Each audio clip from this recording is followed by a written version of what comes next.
Hello, friends, and welcome to another episode of The Bible Yogi. I am your host, Douglas Roberts, and today we will be covering one of the most important episodes in the entire Bible, the Garden of Gethsemane. Preceding that episode, a quick rundown of the Palm Sunday and the Last Supper, and then following the betrayal and arrest of Jesus.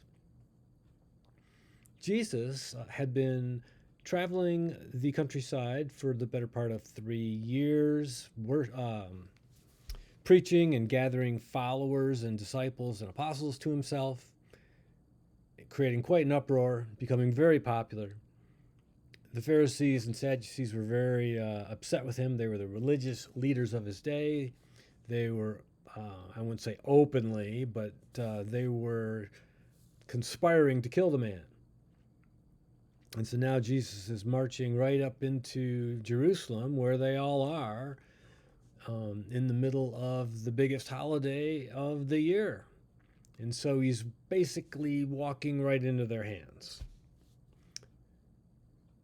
So Palm Sunday. Why was it called Palm Sunday? Let's find out.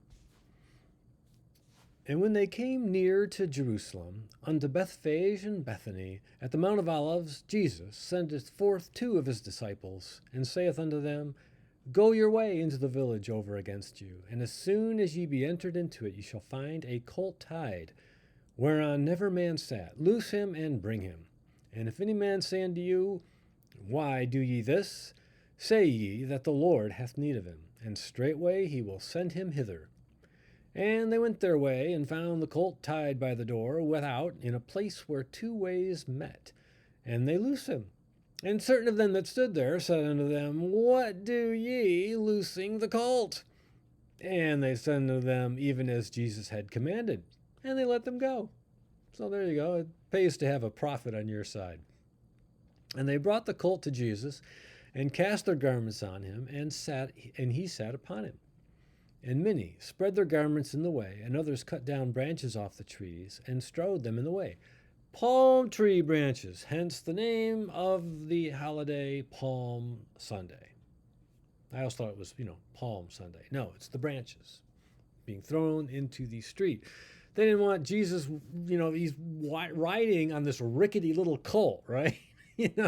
In stark contrast to like a great warrior or conqueror who would come, on his big old steed with, metal, armament on him and sword and all that. No, Jesus is riding this little donkey-sized little colt and, going along. And they're like, he's going to get muddy. He's got a nice little robe on. We don't want that. So they threw down palm trees to make the path nice and clean for him. And they went before, and they followed, cried, saying, Hosanna, blessed is he that cometh in the name of the Lord. Blessed be the kingdom of our father David, that cometh in the name of the Lord. Hosanna in the highest. And elsewhere in the Gospels, it says that the Pharisees and the Sadducees felt that all this Hosanna and blessed is he that cometh in the name of the Lord sounded a little bit too much like worship. And so they said, rebuke your disciples there, Jesus. These people think you're God. And Jesus said, if these people aren't singing, then the rocks and stones are going to start singing. So which do you want? And Jesus entered into Jerusalem and into the temple. And when he had looked round about upon all things, and now the eveningtide was come, he went out unto Bethany with the 12, a neighboring little village, I imagine. The Last Supper. This was the first Holy Communion for all you Catholics out there. This is the prophetic fulfillment of the Passover supper from the book of Exodus following the final plague of Egypt, which was the death of the firstborn. If you recall, when the Jews were slaves in the land of Egypt, Moses and God, working in concert, had struck the land with multiple plagues. And the last was the plague of the death of the firstborn. So the Jews were instructed to take a lamb without spot or blemish and kill it for the meal and then take the blood of this lamb and take it and paint it on the doorposts and the lintel of your house, of the door of your front door, so that the destroying angel would pass over your house and destroy the next one. So that was the idea. And so the Jews had done that, and whoever had painted the blood of the lamb on their doors was saved. So Jesus is that's the big feast. That's the big Jewish feast, and now Jesus is sitting down with his disciples to celebrate this festival.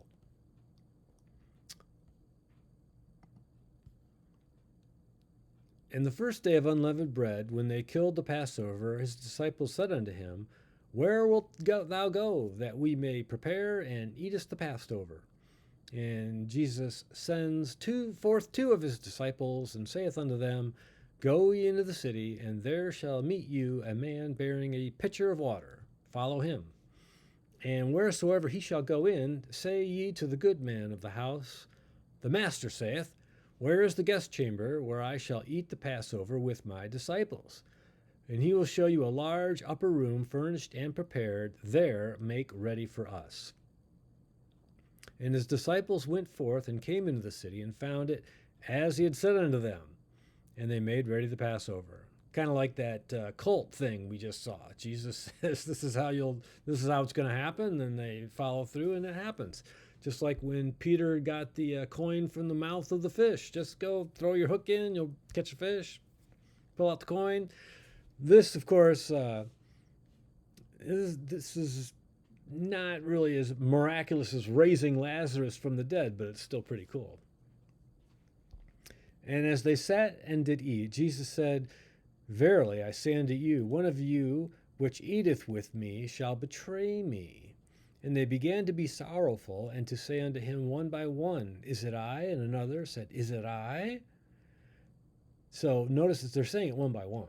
They're all kind of, you can see them just kind of moving around the table casually, and then when they get over to Jesus, say, Is it me? Am I going to do it? And he answered and said unto them, It is one of the 12 that dippeth with me in the dish. So at this meal, you've got your meat, you've got your bread, and you've got your, dipping broth, right? And so in the Gospel of John, he says that he's leaning back, with his head on Jesus' shoulder, and John was the disciple whom Jesus loved, and he says, Who is it? Who is it that did this thing? And he says, It's he who dippeth in the bowl with me. And I saw a movie where this was depicted rather well, and Jesus reaches out with his bread and he dips in the sauce or the broth, and at the same time, from the other side of the table, Judas just kind of casually just picked up a piece of bread and dipped at the exact same time. And that's how John knew who it was who was going to betray him. The Gospel of Mark, as we're reading here, it doesn't go into a whole lot of detail about that, though. It just kind of mentions it briefly. Other Gospels do go into more detail. I think we get the picture, though. The Son of Man indeed goeth, as it is written of him. But woe to that man by whom the Son of Man is betrayed. Good were it for that man if he had never been born. And as they did eat, Jesus took bread and blessed, and brake it, and gave it to them, and said, Take, eat, this is my body. And he took the cup, and when he had given thanks, he gave it to them, and they all drank it. And he said unto them, This is the blood of the New Testament, which is shed for many. Verily I say unto you, I will drink no more of the fruit of the vine until that day I drink it anew in the kingdom of God. We've covered this briefly at the supper in Joseph, when Joseph met with his brothers in Egypt, before he'd revealed to them that he was actually Joseph, that they had sold into slavery. That at the Passover there were 4 cups, 3 for the patriarchs, and then the fourth cup is called the cup of Elijah, and it was not to be used during the meal. Jesus, and this is thanks to Kenneth Copeland, attribution to him, Jesus grabbed the cup of Elijah and filled it with wine and then passed it around and said, everybody drink this. So for generations, that cup had just sat there unused because it was the intent was that was for the Messiah. Well, Jesus, being the Messiah, grabbed that cup, filled it with wine, and said, drink it. This is the new covenant in my blood. And the symbolism is we ingest his body, we ingest his blood, and we are cleansed from the inside out. And when they had sung a hymn, they went out into the Mount of Olives. And Jesus saith unto them, all ye shall be offended because of me this night, for it is written, I will smite the shepherd, and the sheep shall be scattered. In Zechariah 13:7. So there's Jesus quoting from these minor prophets at the Last Supper. Pretty cool. But after that I am risen, I will go before you into Galilee. And the disciples still don't understand. He's been trying to explain them for days and weeks and maybe even years that I'm going to die. And they still don't get it. They're like, not you, Jesus. We're going to be there for you, buddy. But no, Jesus, no, you're not. And Peter said unto him, although all shall be offended, yet will not I. He's like, you feel that he's like tired of being told that he's not gonna, right? And Jesus turns to him and says, verily I say unto you, that this day, even in this night, before the rooster crows twice, you shall deny me 3 times. So I find that stubbornness of Peter, and then of course the stark, truth of Christ. He's just, no, Peter, no, you're not. Oh, yes, I am. It's pretty a neat little interplay there. So now the Garden of Gethsemane. This is where Jesus prays to God to take this cup away. This is where the clash of Jesus' desire to do the will of God and the fact that he was a man in flesh and bones and muscles and sinew, and just like you and me, he knew he was going to get nailed to a cross and die. He did not want that. He was the lamb without spot or blemish. He had never cut himself. He had never bruised himself. He had never had a scratch. How do we know this? Well, the Bible says that the angels themselves would bear you up lest you tap your foot on a stone. He was without spot or blemish. And now he knew that his hour had come, that he was going to get destroyed. And it gave him pause, as it would you or me too. An angel comes to comfort him. Judas the betrayer betrays Jesus with a kiss. Peter strikes the priest's servant, cutting off his ear with a sword. Jesus then heals the man. The apostles all flee from this mob. Their mob is carrying, torches and staves. And Jesus is arrested by the mob. So let's read this in detail. Now, there were some questions that I had personally about some of these scriptures, and we'll see which one had troubled me all these years, and which is one of the reasons why I delayed a couple of weeks in getting this episode together, was because I wasn't sure about the scripture that we're going to get to. I'm going to give you guys a chance to guess what it means before I tell you, but it came to me, this whole idea of putting all 4 versions of the story together and try to line them up, like a deck of cards, right? And just see what's happening from a piece from every narrative and see where they agree, see where they supplement each other, that kind of thing. So that's what I did. And when we read it together like that, you'll see, well, hopefully, you'll see where I'm going when I make my little, all points bulletin toward the end here. So here I am, consolidating all the reports of the Garden of Gethsemane into one fell swoop. Let's go. And Jesus came out and went, and as he was wont, to the Mount of Olives, and his disciples also followed him. Luke 22. In John 18 says, when Jesus had spoken these words, he went forth with his disciples over the brook Cedron, where was a garden into which he entered and his disciples.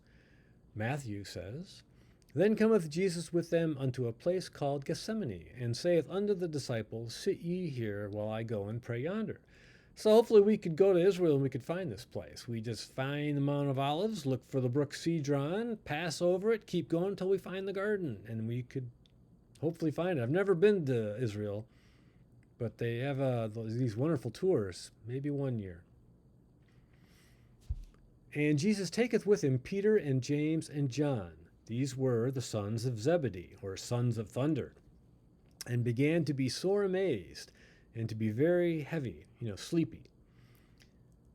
And in Mark it says, and saith unto them, my soul is exceedingly sorrowful unto death. Tarry here and watch.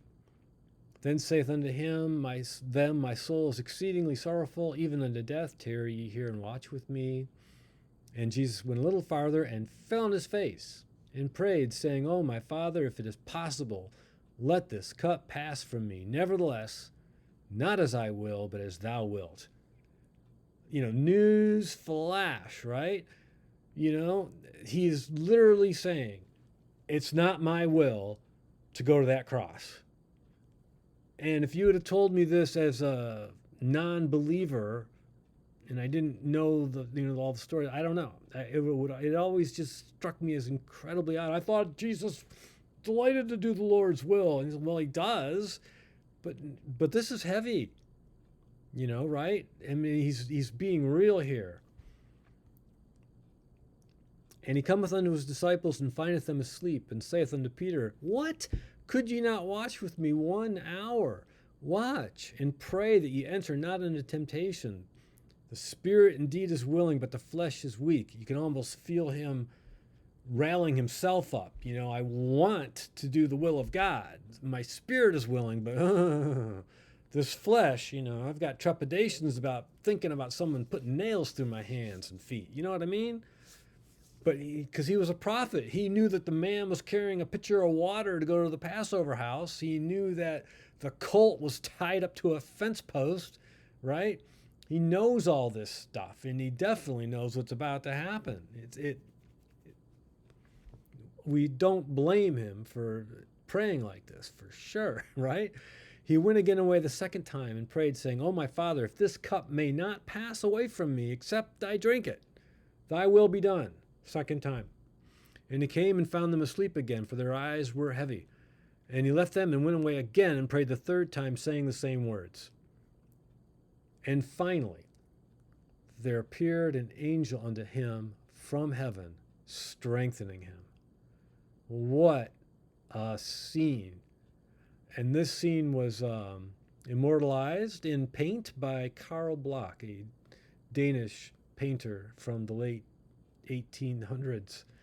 And he's known for his realism and for his beautiful depictions of Bible scenes. And this is one of my favorites of his. The angel comforting Jesus. And Jesus was having a rough go.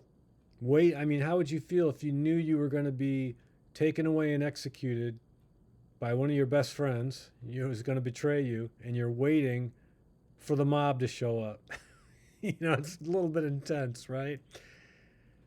And being in agony, he prayed more earnestly, and his sweat was, as it were, great drops of blood falling to the ground. That's agony, folks. Then cameth he to his disciples and said unto them, sleep on now, and take your rest. Behold, the hour is at hand, and the Son of Man is betrayed into the hands of sinners. Rise, let us be going. Behold, he is at hand who doth betray me. Judas then, having received a band of men and officers from the chief priests and Pharisees, cometh thither with lanterns and torches and weapons. And while he yet spake, this is Matthew, Judas, one of the 12, came, and with him a great multitude, with swords and staves from the chief priests and elders of the people. So that's a big mob. Now he that betrayed him gave him the sign, saying, whosoever I shall kiss, the same as he, hold him fast. See, remember, they didn't have mass communication, right? They didn't have photographs. They didn't even have, what, news media, right? They didn't have the picture of Jesus on wanted posters all over the place, right? They only knew him. The easiest way to identify him was he's the guy that was talking when there's a crowd of thousands around listening to him. But here we are. We couldn't arrest him in front of 1,000 people. They would have mobbed us all. So they had to wait. That is, the scribes and Pharisees and the chief priests, they had to wait until they could get Jesus away from the crowds. And so Judas had to betray Jesus to them. He was one of the inner circle. He knew where Jesus was in the middle of the night, right, in a huge city like Jerusalem. And he was able to go to the chief priest and say, we got him now. He's over in this garden. And I'll point him out to you. Remember, it's dark out. It's in the middle of the night. This is like 3 a.m., 4 a.m. Nobody can see. They've got all these torches, trying to see their hand in front of their face. And he's out there in the dark in the garden. He says, the one I kiss. So you just see Judas kind of wanders into the garden, kisses Jesus, and they go, aha, it's that guy. Remember, there's 4 people and the angel in the garden right now, right? So which one do they arrest? And Jesus said unto him, And Judas, forthwith he came to Jesus and said, Hail, Master, and kissed him. And Jesus said unto him, Friend, wherefore art thou come? Jesus, therefore, knowing all things that should come upon him, like I've been saying, went forth and said unto them, Whom seek ye? They answered him, Jesus of Nazareth. So now Jesus sees the crowd, and Jesus saith unto him, I am he. As soon as he had said that to them, I am he, they went backwards and fell to the ground. Here you are, you're this big mob, right? And your courage is with the mob. And all of a sudden this guy is like, who are you looking for? Well, I'm him. It's like it kind of freaked him out a little bit. You'd think he'd be running away, but no, he just walks right up to him. Reminds me of the scene in the One Piece cartoon where, what's that guy's name? Shanks has so much haku that everyone falls down when he walks up. He goes, all you crewmen, you can't stand in this guy's presence because he's too intense. Same kind of thing. Jesus was just too intense, and they all fell backwards. Jesus answered, I've told you that I am him. I am he. If therefore you seek me, let these go their way, that the saying might be fulfilled, which he spake, Of them which thou gavest me I have lost none. Then Simon Peter, having a sword, drew it, and smote the high priest's servant, and cut off his right ear. The servant's name was Malchus. And Jesus answered and said, Suffer ye thus far. And he touched his ear and healed him. And then Jesus said unto Peter, Put up again thy sword into its place, for all they that take the sword shall perish with the sword. The cup which my Father has given me, shall I not drink it? I think it reads pretty well for me grabbing all those scriptures all over the place. But now here's the key. Remember, Jesus was just in the garden. He prayed 3 times, Take this cup away from me, please. Then the angel came and strengthened him. And now the mob is here. And Jesus has already turned to the mob, and he's already said, I'm who you're looking for. So now he turns to everybody and he says, Thinkest thou that I cannot now pray to my Father, and he shall presently give me more than 12 legions of angels? Now, what do you make of that? I'll tell you what I make of it. He got God's permission to not go through with it. That's what happened. He prayed and he got the breakthrough. And God himself, the Father's, he said, I can't stand to see you get killed either, Jesus. It's up to you. If you want to call it off, call it off. It doesn't matter. Nobody knows. Nobody knows that you're supposed to die on that cross. You've been trying to tell these people for 3 years. They can't figure it out. But he says right there, he will presently send me more than 12 legions of angels and stop this whole thing right here, right now. And Jesus chose not to accept God's legions of 12 angels and stop the whole thing. He says, no, I'll go through it. It's like the angel came down and comforted him, and Jesus said, no, no, it's the redemption of mankind, the proof of God's holiness. It's right here for the taking. We're taking it. We're doing it. We're going through with it. And it's because of that why he's so worth being worshipped. He didn't have to do it.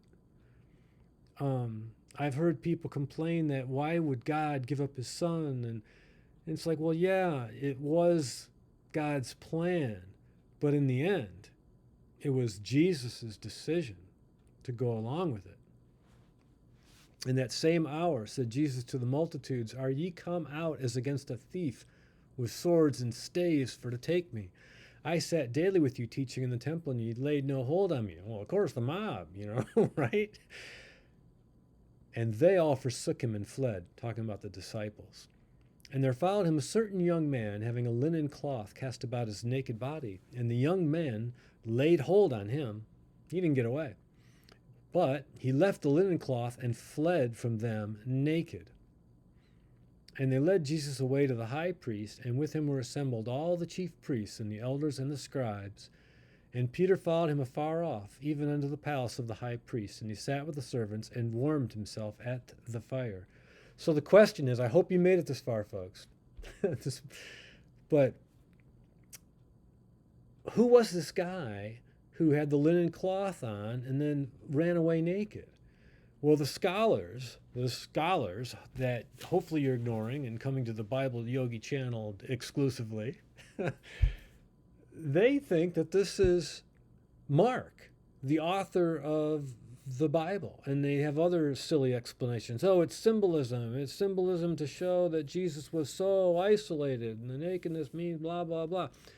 Like, well, it won't surprise you that the Bible Yogi does not exactly walk in lockstep with the so-called scholars and theologians of the age.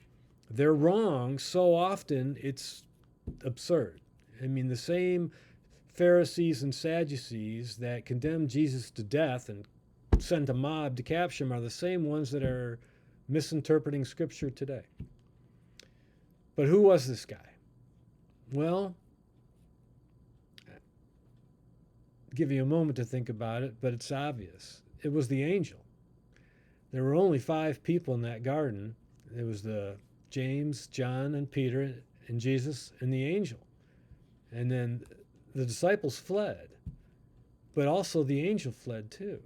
The angel could not interfere, and he couldn't very well, be caught, and he wasn't going to fly away. They were going to see him. Remember, he was corporal. We could see him.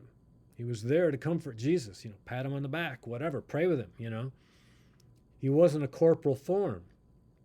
And he had on a white linen, angel-type outfit. And he stayed with Jesus as long as he could. Didn't want to leave him. The angel knew who Jesus was. And he's standing there watching, just kind of with a mob, and they tried to grab him, and he had to flee. And he couldn't just flee and fly up into the air or some silly thing, You get this feeling that angels aren't allowed to reveal who they are if they don't have to.